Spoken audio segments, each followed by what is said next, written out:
भाजपा प्रत्याशी के समर्थन में झांसी आए उत्तर प्रदेश के डिप्टी सीएम केशव प्रसाद मौर्य ने कहा कि एमएलसी स्नातक और शिक्षक एमएलसी के सभी चुनाव भाजपा जीतेगी।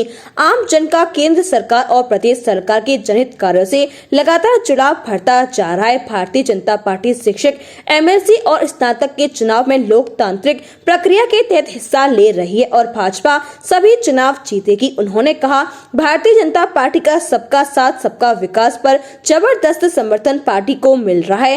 वहीं उन्होंने पूर्व मुख्यमंत्री मुलायम सिंह को दिए गए पद्म विभूषण सम्मान पर कहा कि भारतीय जनता पार्टी ने उन्हें जनसेवक के नाते सम्मान दिया है। इस पर अनर्गल बयानबाजी करने वालों को भगवान सद्बुद्धि दे।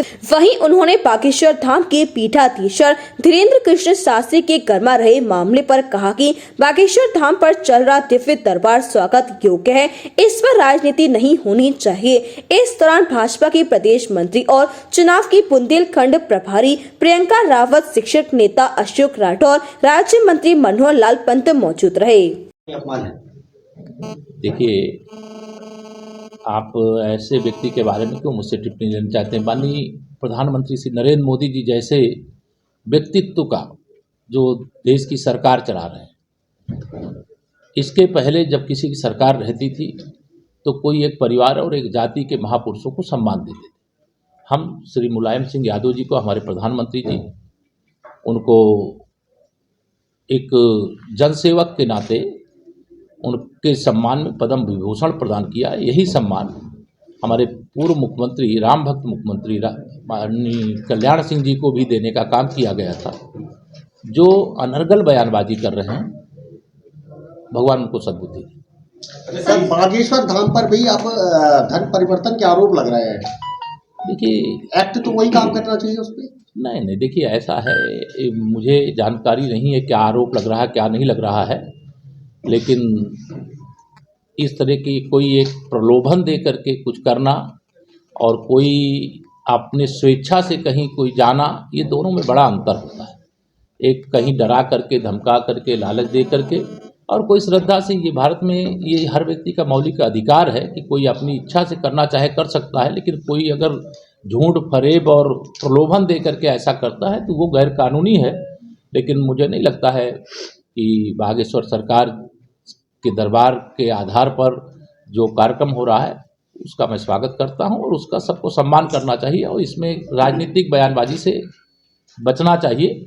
और मैं भी राम भक्त हूँ, मैं भी हनुमान जी का भक्त हूँ, मैं भी देवी माता पीताम्बरा जी का भक्त हूँ, मैं राम राजा सरकार का भक्त हूँ, मैं श्री राम जन्मभूमि आंदोलन का सिपाही हूँ। तो ये अलग प्रकार की स्थितियाँ होती हैं, लेकिन हर मामले में जब राजनीतिक लोग कूद आते हैं, अब जैसे श्री मुलायम सिंह यादव जी को पद्म विभूषण का सम्मान मिला, स्वागत करने की जगह जो बयानबाजी कर रहे हैं उनसे मैं पूछना चाहता हूँ, डॉक्टर राम मनोहर लोहिया जी जैसे जिन्हें समाजवादी मानते हैं, इनके समर्थन से केंद्र में 10 वर्ष सरकार चली, कोई सम्मान इन्होंने उनको दिलवाया है क्या? नहीं दिलवा सकते। ये सब बयानबाजी करना अलग है और सही प्रकार से कोई निर्णय लेना। हम देश के पूर्व राष्ट्रपति डॉक्टर प्रणब मुखर्जी जी को भारत रत्न का सम्मान हमारी माननीय मोदी जी के नेतृत्व वाली सरकार ने दिया। श्री एस.एम. कृष्णा जी जो कर्नाटक में कांग्रेस के ही मुख्यमंत्री थे, यह सम्मान उनको प्रदान करने का काम किया गया। कांग्रेस के ही नेता माने जाते थे, लेकिन भारत रत्न सरदार वल्लभ भाई पटेल की विश्व की सबसे विशालतम प्रतिमा स्थापित करने का काम गुजरात की धरती पर हुआ। ये कोई कांग्रेसी कभी उनको प्रणाम करने गए नहीं गए, ये कोई सपाई गए नहीं गए। अभी नया संसद भवन बन रहा है, संसद भवन के शिखर पर सम्राट अशोक का जो स्तंभ चिन्ह है उसका लोकार्पण हो चुका है, लगाया जा चुका है। अब इस प्रकार का कार्य कौन करता है? दुनिया के अंदर संयुक्त राष्ट्र संघ के मंच से माननीय प्रधानमंत्री श्री नरेंद्र मोदी जी जब ये कहते हैं कि हमने संसार को बुद्ध दिया है, युद्ध नहीं दिया है, तो संसार के सबसे बड़े मंच से तथागत भगवान बुद्ध का नाम लेकर के वह कह कर के आते हैं। तो जिन बातों का स्वागत होना चाहिए, विश्व के मंच पे खड़े होकर के दुनिया से कहते हैं कि योग को अपनाओ, तो पूरी दुनिया में 21 जून को योग दिवस मनाया जाता है। रूस और यूक्रेन के बीच में युद्ध चल रहा हो और तिरंगा लेकर के हर भारतीय नागरिक सुरक्षित भारत आ सकता हो और दोनों ओर की सेनाएं अपनी बंदूकें नीचे कर ले, ये 56 इंच के सीने वाले माननीय नरेंद्र मोदी जी के नेतृत्व वाला भारत है। तो इसलिए इस तरह की चीज़ें जो भी बयानबाजी कर रहे हैं उनका शुद्ध रूप से राजनीतिक है, लेकिन दिल से जो देश की सेवा कर रहे हैं वो माननीय नरेंद्र मोदी जी के नेतृत्व में भारतीय जनता पार्टी की सरकार कर रही है।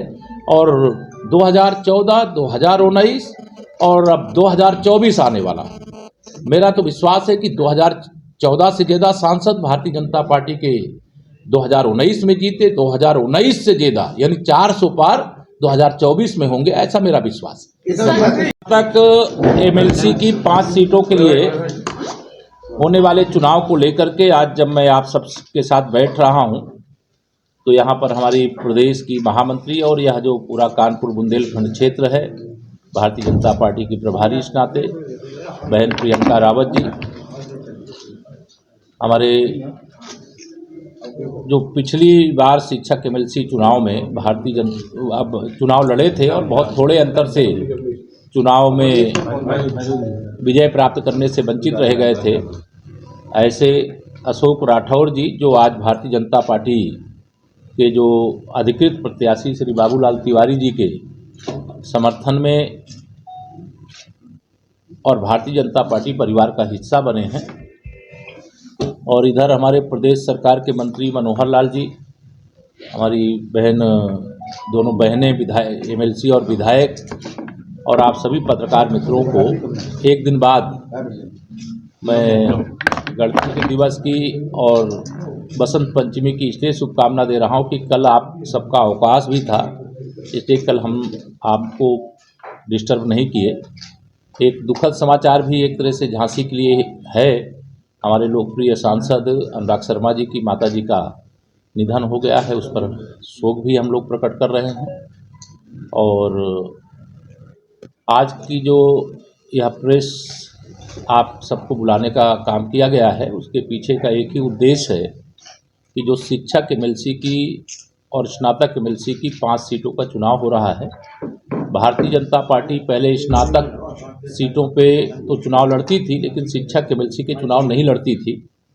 लेकिन अब चाहे स्नातक एमएलसी हो चाहे शिक्षक एमएलसी हो, अर्थात कोई भी जो चुनाव होता है लोकतांत्रिक प्रक्रिया के अनुसार उसमें हिस्सा लेकर के चुनाव लड़ने का काम कर रही है। और मुझे यह कहते हुए प्रसन्नता है कि अभी तक जो हम लोगों को फीडबैक मिला है, उस फीडबैक के आधार पर हम 5 की 5 सीटें शिक्षक एमएलसी की भी और स्नातक एमएलसी की, जो उत्तर प्रदेश में इस समय चुनाव हो रहे हैं, 30 तारीख को मतदान है और 2 तारीख को मतों की गिनती होगी, भारतीय जनता पार्टी इसमें जीतेगी। और श्री बाबूलाल तिवारी जी चूँकि यहाँ से भारतीय जनता पार्टी के प्रत्याशी के रूप में चुनाव लड़ रहे हैं, इसलिए हमारी पार्टी में व्यक्ति से बड़ा दल होता है और दल से बड़ा देश होता है। इसलिए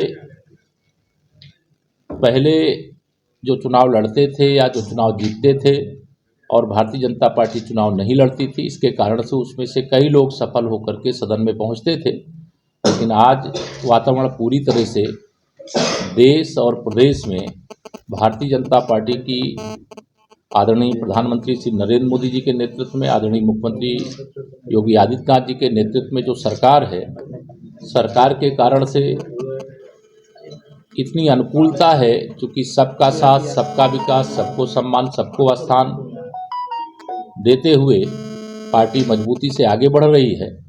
इसलिए हमें ज़बरदस्त समर्थन शिक्षक एमएलसी के चुनाव में भी मिल रहा है।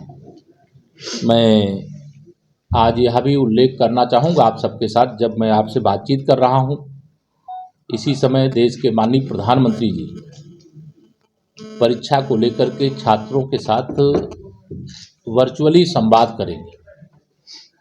देश के ऐसे प्रधानमंत्री माननीय श्री नरेंद्र मोदी जी हैं कि अगर प्रयागराज का कुंभ हो रहा है और वहाँ स्वच्छता का वातावरण देख करके मन एक पूरी तरह से मुग्ध हो जाते हैं, और फिर सफाई कर्मियों को कुर्सी पर बैठा करके स्वयं जमीन पर बैठ करके उनके चरण धोने का काम करते हैं। और काशी में बाबा विश्वनाथ जी का धाम बन करके जब तैयार होता है, तो उसको बनाने वाले श्रमिकों के ऊपर पुष्प वर्षा करके उनका पूजन करते हैं। और दिल्ली में जिसे राजपथ कहा जाता था अंग्रेजों के शासनकाल में, उसे कर्तव्य पथ बना करके जब कल गणतंत्र दिवस का समारोह हो रहा था, जब भारत में गणतंत्र दिवस के मुख्य अतिथि के रूप में विदेश के भी मेहमान थे, हमारे सम्मानित महामहिम राष्ट्रपति जी भी थी, प्रधानमंत्री जी थे और सभी देश के सम्रांत तीनों सेनाओं के सेनाध्यक्ष थे। उनकी मौजूदगी में जो श्रम योगी अर्थात श्रमिक हैं, उनको गणतंत्र दिवस की परेड को देखने के लिए अग्रिम पंक्ति में बैठाने का काम किया। यह अपने आप में बहुत बड़े सम्मान की बात है और किसी गरीब का, किसी श्रमिक का, किसी किसान का, किसी नौजवान का, किसी हमारे भारत के भविष्य का, सबका ध्यान रखने का जो काम करते हैं, उसका भी मैंने इसलिए उल्लेख किया है क्योंकि कल ही यह कार्यक्रम हुआ है, कल आपसे वार्ता नहीं हो पाई थी, इसलिए आज मैं इस बात को आप सबके सामने रख। महंगी बिजली बिल की समस्या से छुटकारा पाइए, सोलर सिस्टम लगाइए। जी हां, आपके लिए बेहद आसान हुआ सोलर सिस्टम लगवाना। संपर्क करें Amity electronics corporation, Krishna Nagar, Mathura. जैसा कि मैंने आपको बताया कि भाई इसका ROI 25% है, यानी 25% का रिटर्न है। इसके हिसाब से देखा जाए तो जो लागत आप लगा रहे हैं वो लागत आपकी 4 साल में निकल आएगी।